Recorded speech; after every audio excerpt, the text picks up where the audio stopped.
It's Adrian Super Coach, coming to you with my tip of the week. Last week we talked about task-orientated prospecting. This week I'd like to discuss what to do and what to say and what format you adopt when you launch into these follow-up nurture calls. Now, anyone that's worked with me knows that I despise scripts and dialogues, because all that suggests to me is that you are lazily regurgitating ad nauseum scripted messages that people necessarily don't want to hear, because this is a relationship business. It's not a numbers game. Now, our competition is no longer other real estate agents, it's other call centers which are reading from a script. So this is not what you want to compete with. Relationship building is what real estate is all about in the 21st century. So what do we do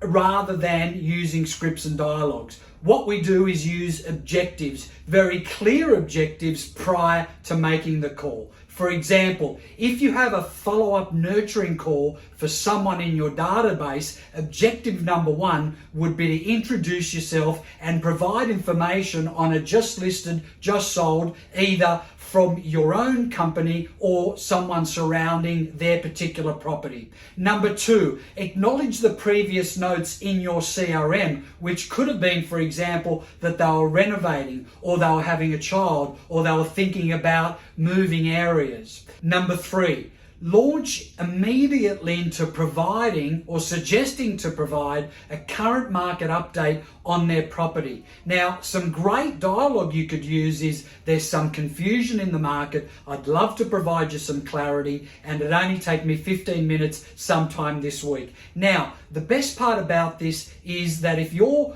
current database contact is what I call an escalated contact, meaning that you have previously provided a market update, then what you can do is quite comfortably provide some assurity and security with informed information about a current update considering the current market conditions. Now, if that contact hasn't been appraised before, please attempt to provide that appraisal. Number four, with these list of objectives, if you like, when making a call rather than a script or a dialogue, is to make a brief note in your CRM about the conversation.